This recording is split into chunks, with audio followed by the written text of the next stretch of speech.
Okay, so yesterday we were discussing about the four important access modifiers, right? Public, private, protected, and internal. Okay, so remember, guys, there are two more modifiers introduced in the later versions of C++, sorry, C hash, and we have total six different access modifiers. Okay, so the two new ones are protected internal and private protected. Okay, so it doesn't have much difference, but just to recap, so if it is a public, it has access. So whenever we define a method or a member in a class with a public keyword, it is accessible everywhere within the class, within and the derived class, irrespective of whether it is the same DLL or different DLL. Okay, and also it is available in the derived non-derived class also. So it's everywhere. And for private, it is just opposite. It is only available only within the class. Okay, so these two are the easiest ones to remember, public and private. Okay, and then the one you have to remember is internal. Internal means within the class and within the same DLL, whether it is derived class or non-derived class. Okay, and if it is a private protected, okay, or probably you can come first protected. Protected means within the class and also the derived class within the same DLL and outside of the or another DLL. Okay, so public, private, internal, protect. So now you see, when I say private protected, okay, you see protected is within the class and the same DLL derived class, okay, and different assembly derived class. Okay, but if it is private protected, okay, it is within the class and also you have the flexibility, little flexibility to access within the derived class also. Okay, and if it is protected internal, okay, you see internal is within the class plus within the same DLL.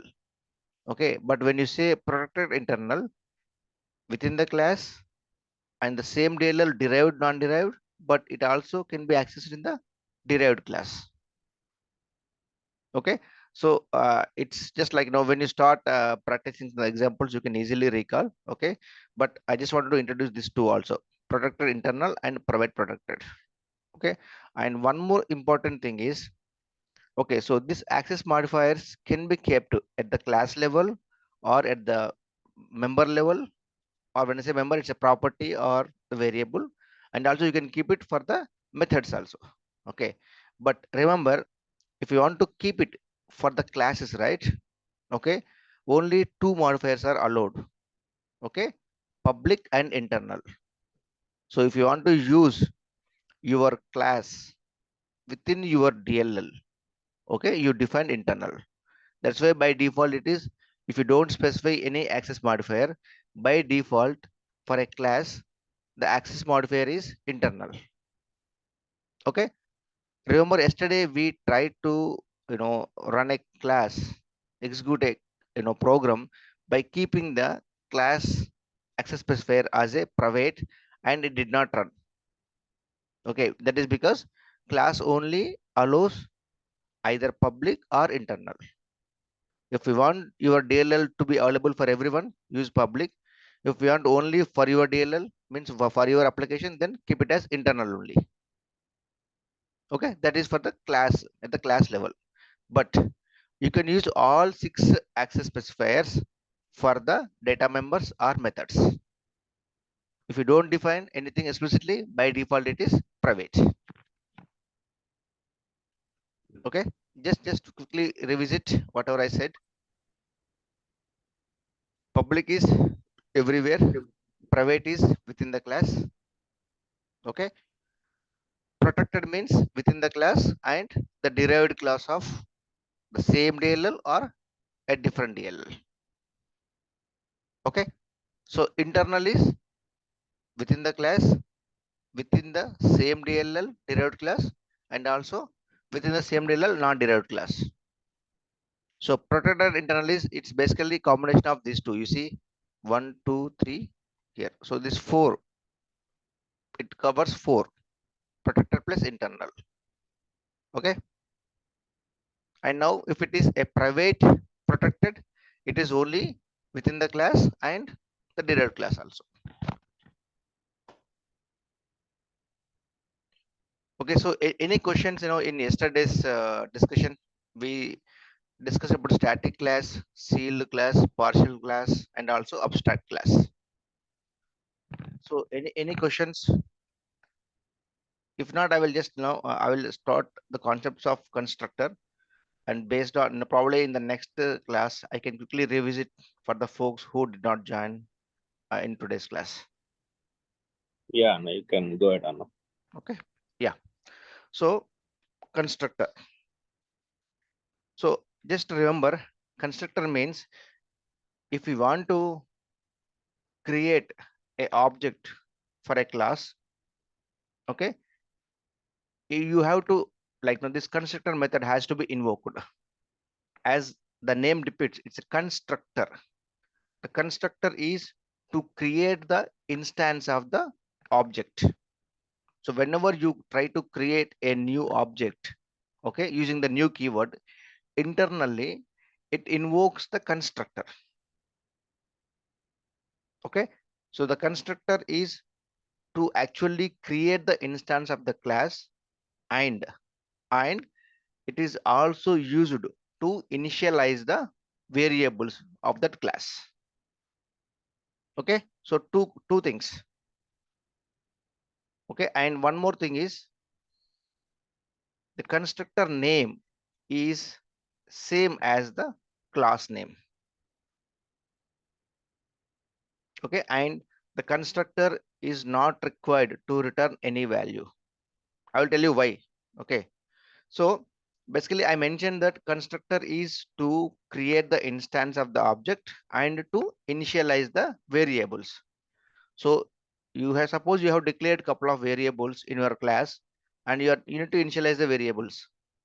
So if you want to initialize, okay, you will say like, no, if it is integer, you will say some 0 or some 5 value. If it is string, you will say some blanks or some tetra. Okay, but constructor is only for initializing. That means you don't really require to send back any return value from that method. That's why it is not required to return any value. Okay, and then you can ask me like, no, hey, we have been writing so many programs from last 2 weeks, but you don't see any constructor, right? We did not return any constructor. It is because, see, it is a responsibility. You have to create a constructor. Okay, but if you don't do that, compiler does it for you. That is called implicit constructor. So implicit, as the name depicts, it is internally created by the compiler and invoked automatically. Okay, so remember, constructor is to create the instance of, okay, a class which is object, and we can also use it. We can also initialize the variables. Constructor name is same as the class name. It doesn't return any value. It is your responsibility to create the constructor, but if you don't do that, implicitly constructor called by the compiler. Okay,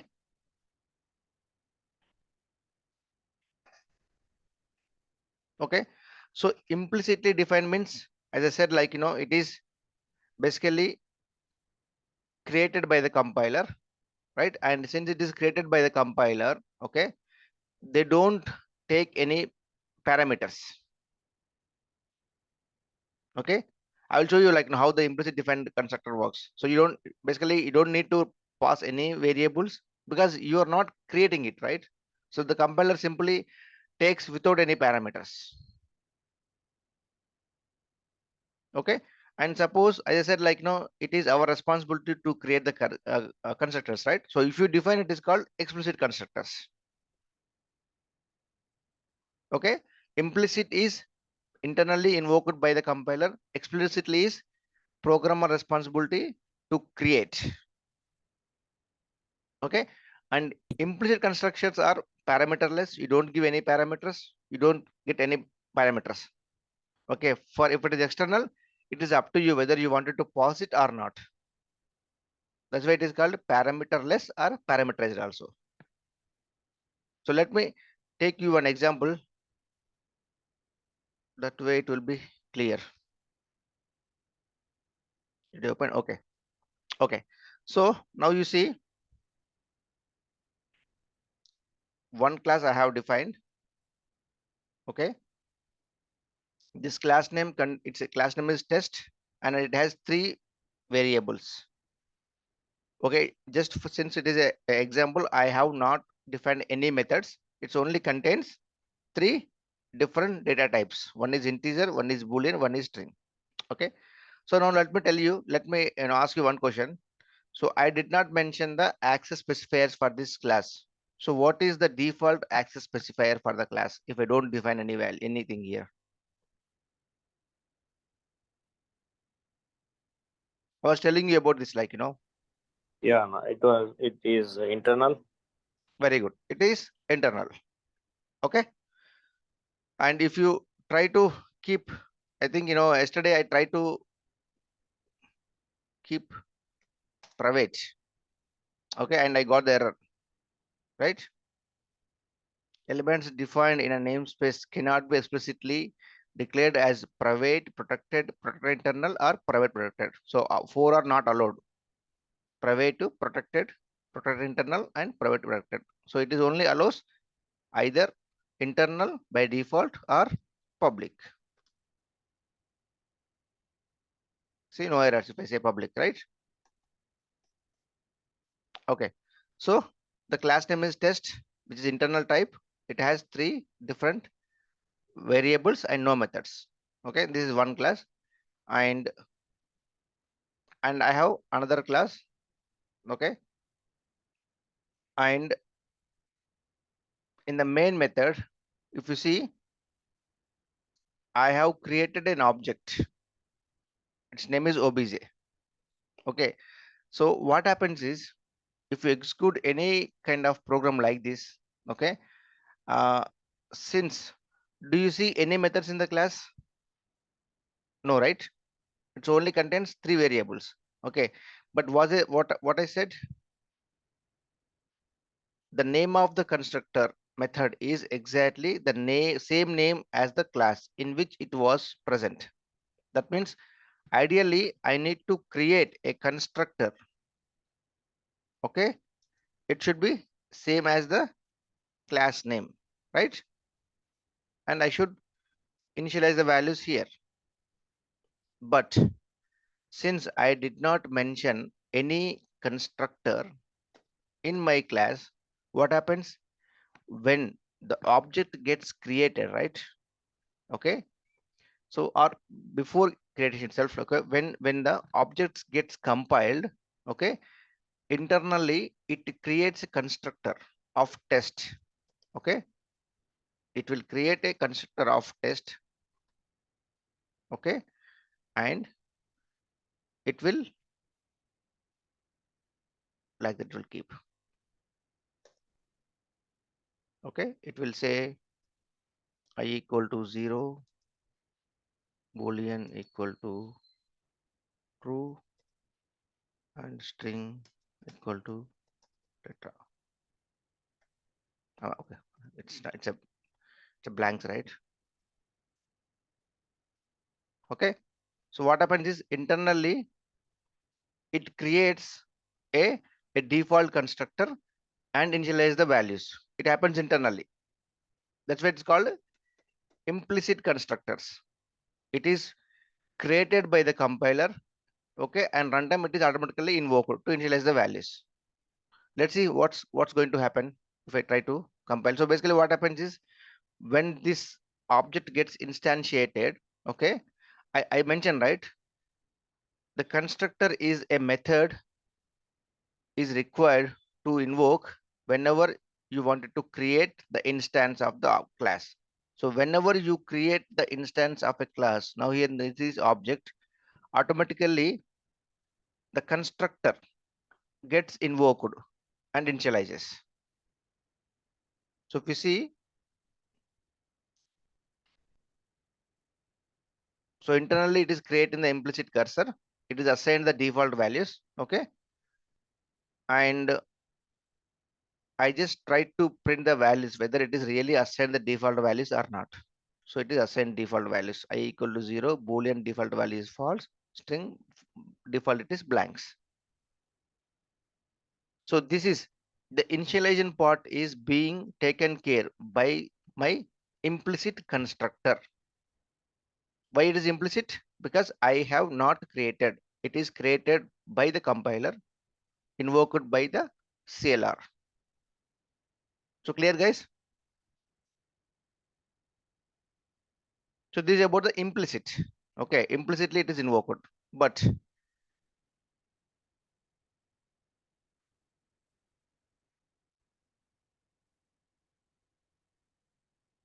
okay. Suppose no, hey guys, like no, with this, right? What's happening? You're always initializing with the default values. But if you can explicitly create the constructor, you can load what are the values you want. Instead of passing the blanks, instead of storing the strings blanks in the string value, you can say, I wanted to load my company name Tetra, right?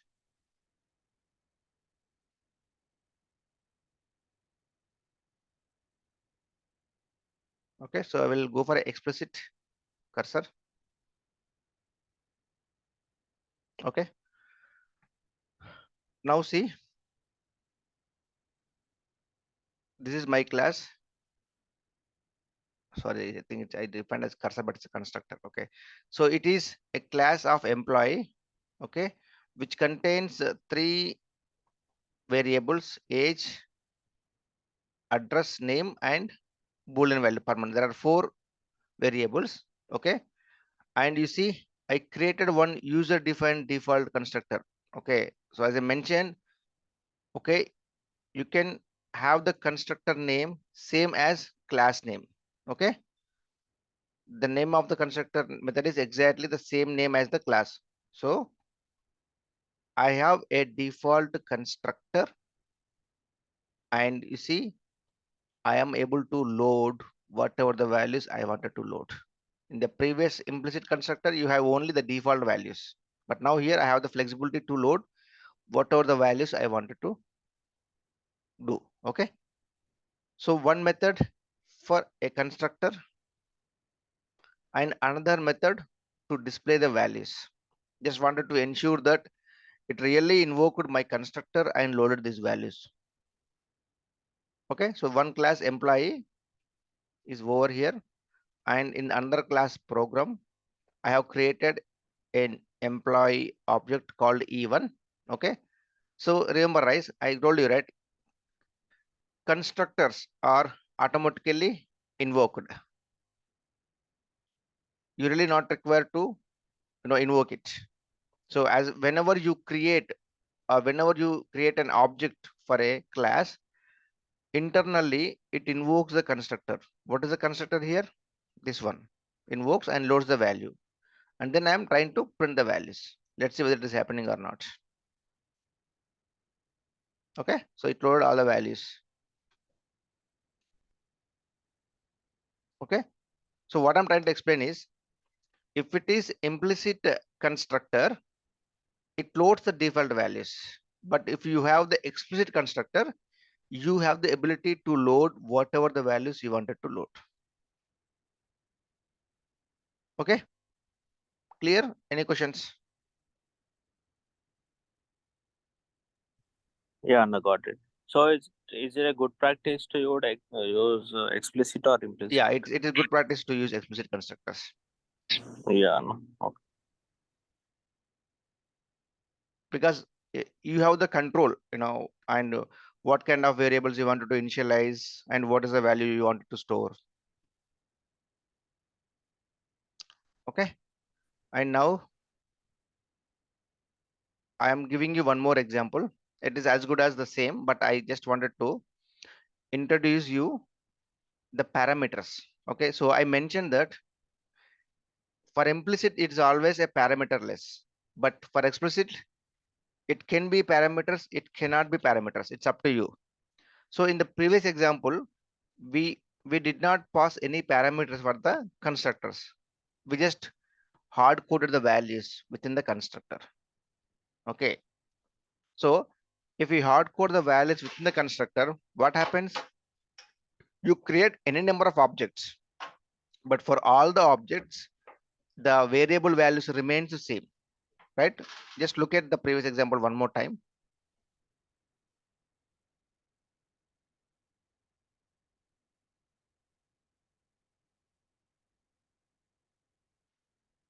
See, my constructor always contains the hard coded values. So what happens is you created E1 object. Okay, it loads these values. And if you create one more object E2, again it loads same set of values. So it doesn't make sense to create or to load same set of values for all the objects. Okay, so obviously you wanted to have a different values for each instance of the class, right? So that's why we have explicit constructors which contains the parameters. So here what I'm doing is encapsulation I opened.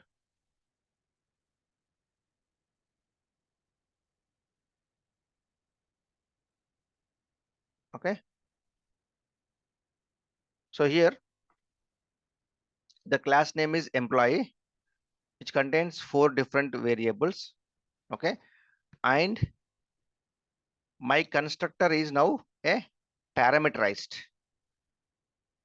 Okay, it loads all the values, the ID, employee age, employee name, okay, and his address, and whether he is a permanent guy or not. Okay, I'm loading everything.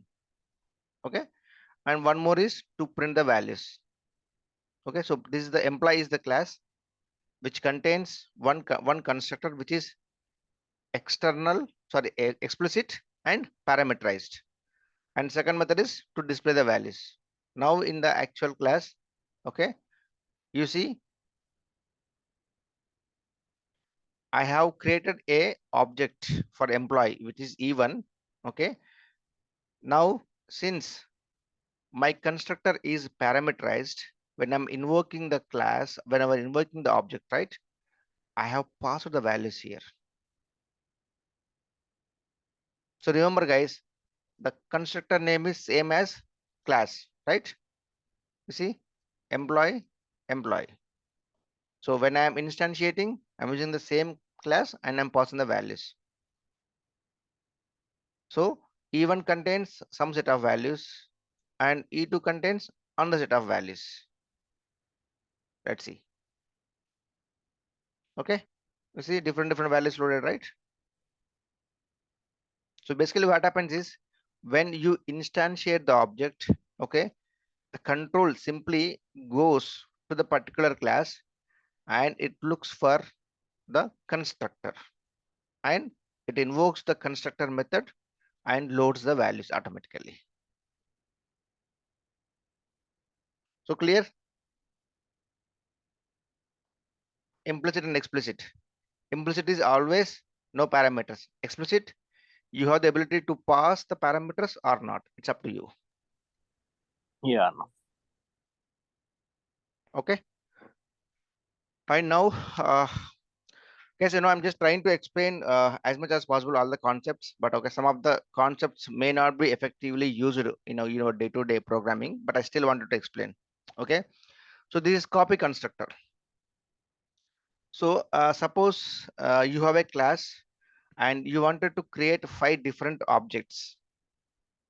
Okay, and 5 different objects, but let's say like now you have 20 variables to initialize for the object. Okay, so you can write a new you can instantiate a new object and you can pass all those 20 variables as a value or parameter to the constructor. Okay, but if you want all the 5 objects to contains same set of values.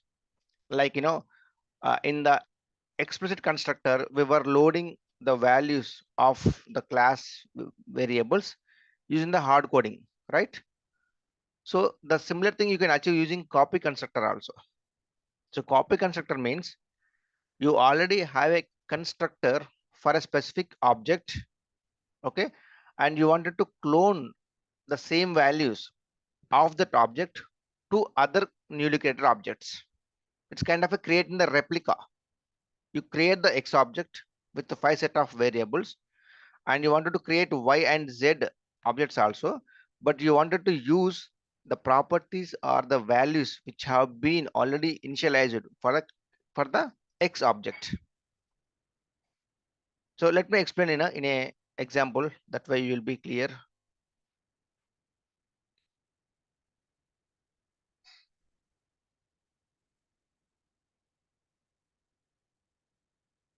Okay, so here again I have the same class employee.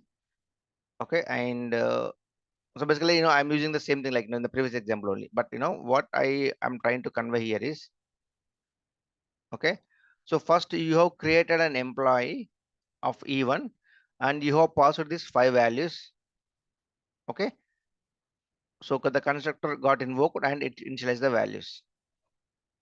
So when I say a copy constructor, what I said, if you want to create multiple instances with the same values, then we need to use the copy constructor.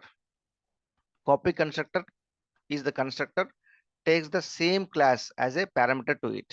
Okay, you see, I'm creating a object called E2, but here, ideally in the previous example, I am passing these values, hard coding the values here. But here, what I'm doing, I don't want to pass all those, five values here for the, I say instead, just copy whatever the values I have passed for E1.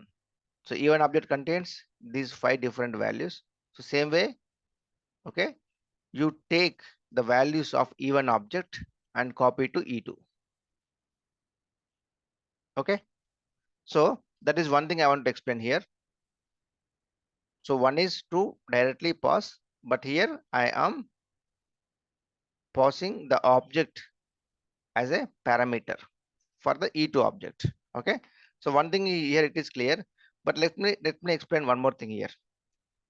You see here, I have one constructor as we declared or defined in the last program, right? So we have one parameter constructor, but here I have created one more copy constructor. Okay, so this is important here. For copy constructor, you have the same as the default constructor, which is like public and employee. Employee is the class name, but in the copy constructor, okay, you are the argument or the parameter within in a copy constructor is the class. Okay, so it takes the class as a parameter. That's why like class emp, because if you see here, right, if you just to understand here what I have passed in the second object E2, I said E1. So E1 is the object of employee.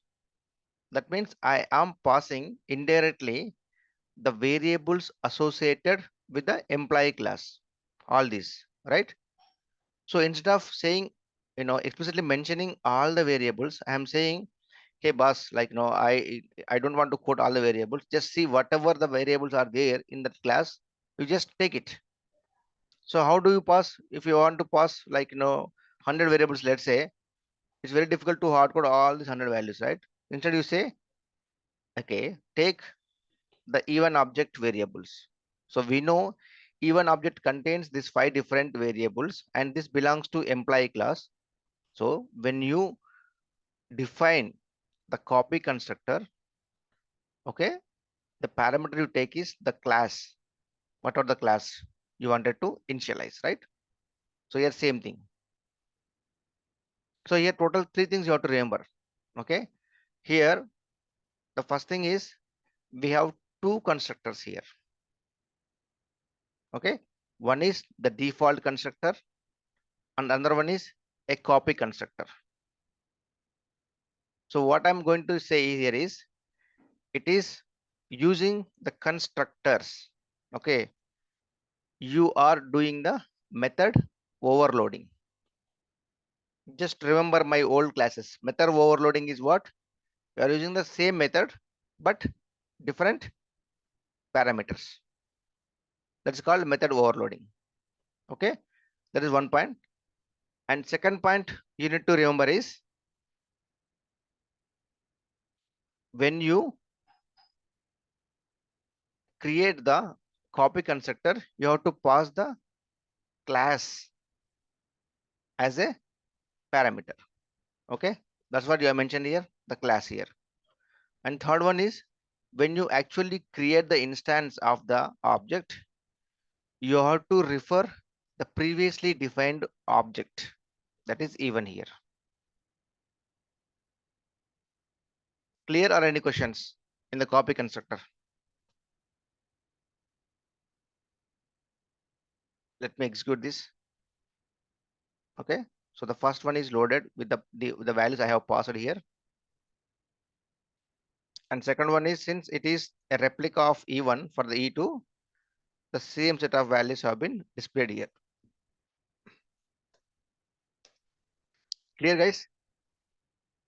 With the copy constructor, I have introduced one more concept called method overloading. So constructors can be overloaded. Okay, and so far we were thinking that we can have only one constructor, but now you see we can have n number of constructors. Okay, so now the question is, it's an interview question guys. How many constructors can be defined in a class? We can define any number of constructors. Okay, but the only thing is that you have to pass different parameters.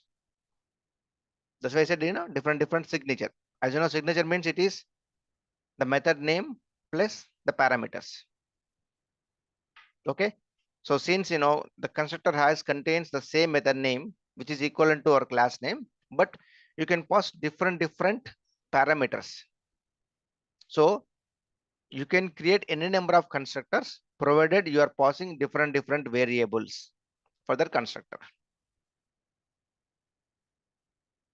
Clear or any questions?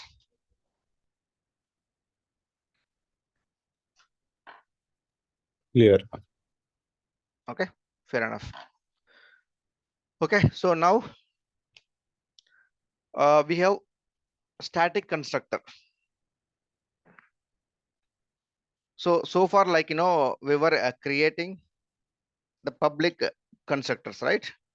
Okay, so we can also have a static constructor, we can also have a private constructor. So static constructor, why do we use? A class contains static members as well as non-static members, right? So are you able to recall that static and static class, or you want me to remind one more time? I think we already have here a static class, right? So static class is basically it contains static members. That means static variables plus static methods. Okay, so same way, if your class contains any kind of static members or methods, and if you want to initialize those values, you have to use a static constructor. Okay, so how do you create a constructor? The static word static, you have to just prefix with a static. So as I mentioned, static constructors are responsible for initializing the static variables. Okay, remember, static constructors are responsible for initializing static variables only. Okay, and constructors are not called explicitly. Do you guys remember, like, no, why? Can you say, like, no, why we cannot invoke the constructors explicitly?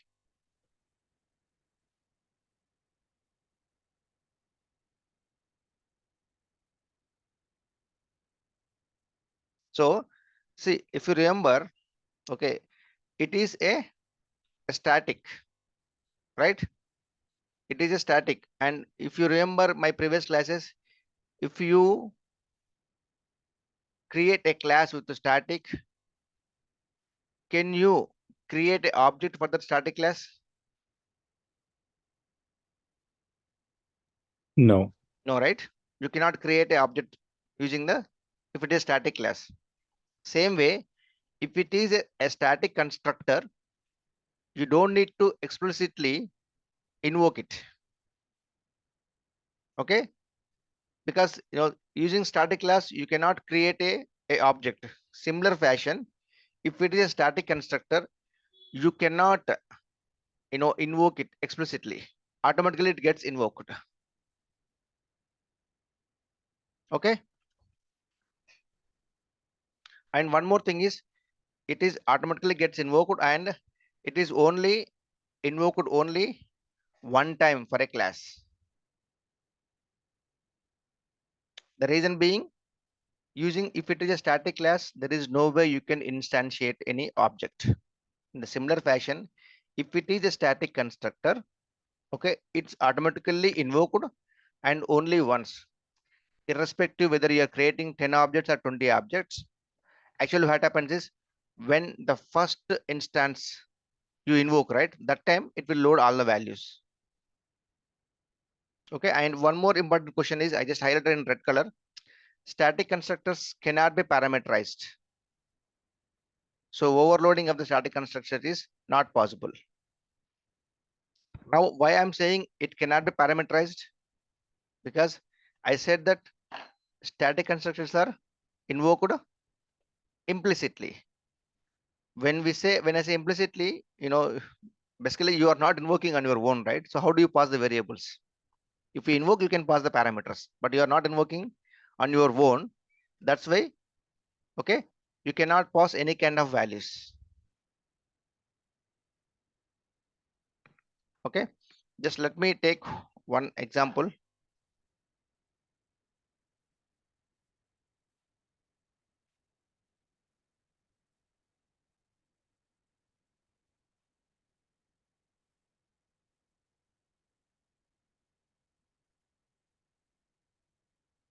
Okay, so here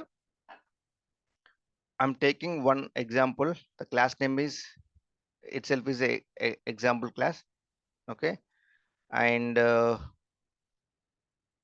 you say this is my class, so I have one integer variable I, which is not a static, it's a normal value, and it is one static variable j.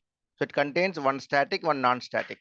Okay, and I have my default constructor, which is used to initialize my non-static variable. Okay, and I have one more constructor static. That's why I said prefix with the static. And static constructor is only to initialize the static values. So I have only one static value, which is j. So I'm initializing j value here. Okay, and I have a method increment to increment the values, and I have a method to print the values. Okay, so you remember the class name and constructor name is same. Okay, but I have one constructor to load my non-static values. I have another constructor static type to load static values. Okay, and let's see, like I'm creating the E1 object and I'm incrementing it and displaying it, incrementing, displaying. Okay, let's see what's happening. So I want to tell one thing, one beautiful thing here, just to recap whatever I mentioned here. But let's see. So first, I have two classes, E1, E1 and E2. So first E1. So here you see the very first thing what happened in the output is static constructor executed. Okay. So remember, I mentioned static constructor is implicitly invoked, and it is invoked only once. You see, we have created two objects, right? E1 and E2. Okay, so ideally, we should invoke constructor 2 times. But since it is a static constructor is only invoked only once in the lifetime. That is when you first create the object. So first time you are creating using E1. So this time only it invoked static constructor and the value is assigned with 100. So you remember, right? Because whenever we create a static class, you don't instantiate, rather you directly invoke the methods, right? So same way here, you're not invoking it. It automatically gets invoked. Okay, so invoked once, and then so when the control execute the statement, right, what happened is it is the very first time in the method, in the main method. So the control first comes to the static constructor. It loads the value of j100. Okay, then immediately it comes to the public constructor and it loads the value of I. Okay, that is what happens here. Then you are incrementing the values, so plus, and you are displaying the values. So incrementing is done and displaying is done. Then again you have created one more E2, but this time no static constructor invoked, right? By default it invokes only one time during first object creation. Okay, anyway, I'm going to send this code, right? So that's why I just wanted to make these comments. Okay, now let's see whatever I said and whatever I've shown in the example. Just try to, I'm just trying to recap. Static, we have only one static constructor. It cannot be called explicitly. It is always implicit. And since you don't have the ability to invoke on your own, there is no way you can pass the parameters. Okay, and you can only access the static members of the class. You cannot access non-static members. Okay, and the method should only contains the static keyword, only static keyword, and it is automatically called to initialize the static members, as we have already seen, right? And it is only invoked only once at the time of class loading, only one time. Okay, so any questions on the static constructors?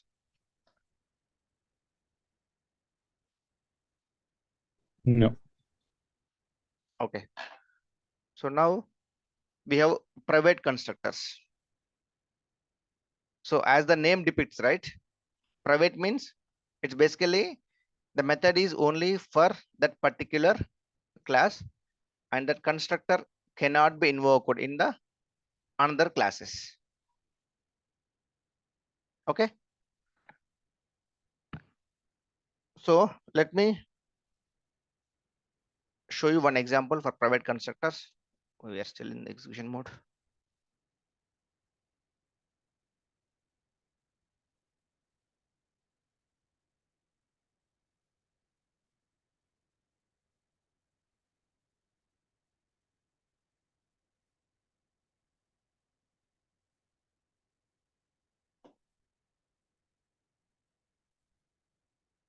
Okay, so the first thing is basically if you create a constructor with a private, right, it is only accessible within the class. You cannot create in another class and try to access the private constructor.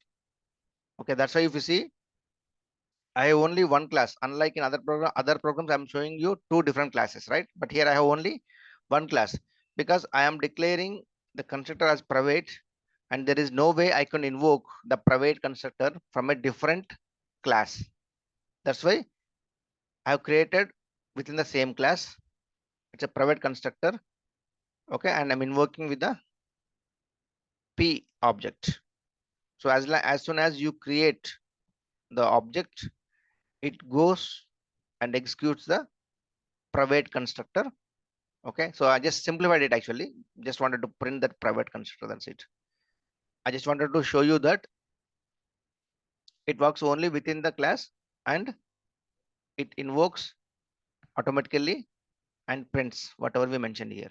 Okay, so again I repeat, the constructor name is same as class name. Okay, and let me show you one more example.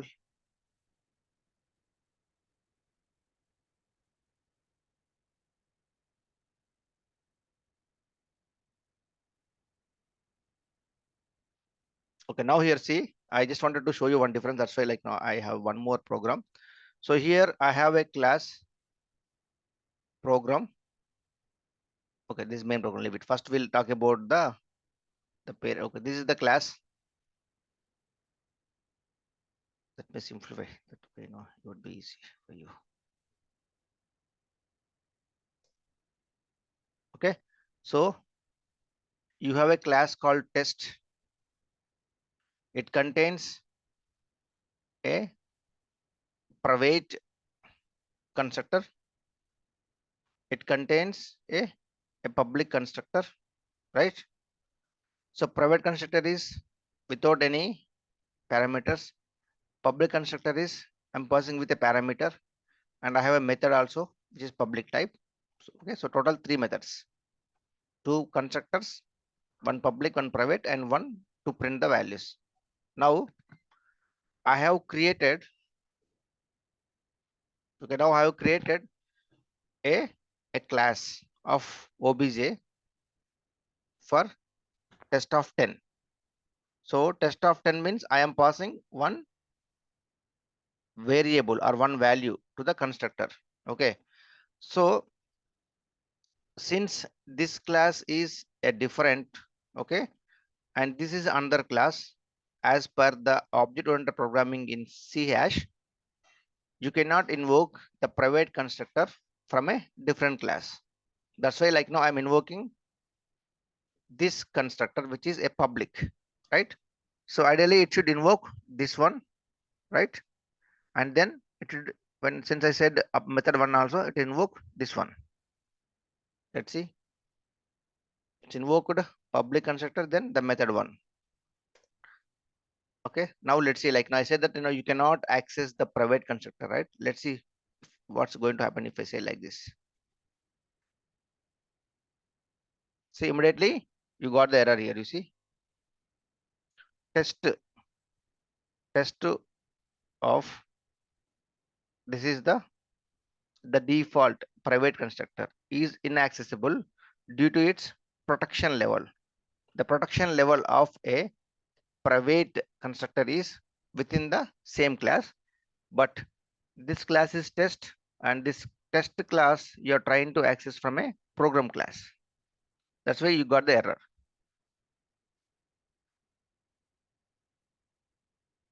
Yes, are you clear? Constructors.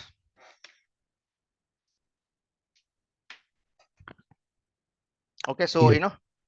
I will stop here because like I wanted to repeat them for maybe probably I will have a quick recap in the next week class for others whoever is going to join, and I will also upload this video so that like who did not attend, they can go through whenever they get some time during the weekend.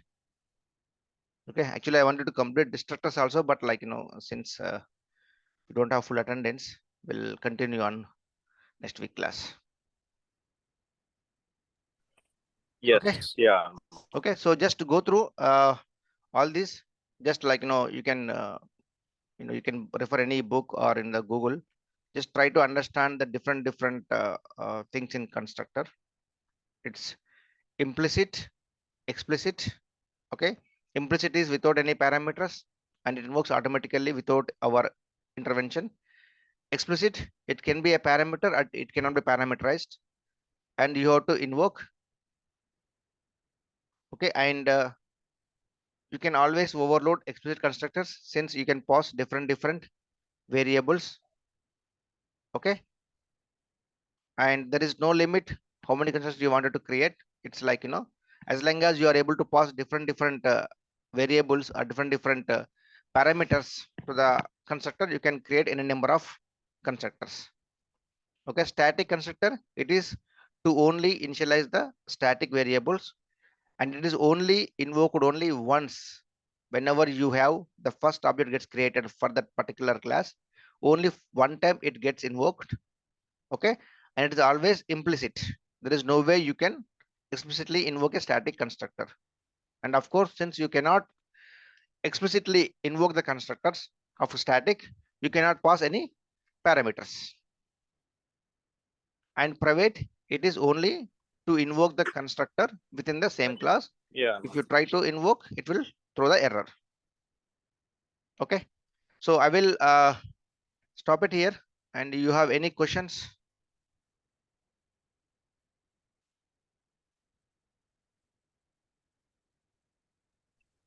Yeah. Thanks for the meeting. Bye bye. Okay, thanks everyone, and enjoy your weekend. We'll meet again in the Yeah, you too. next class Take on care. Monday. Okay, Yeah. yeah, thank you. Bye.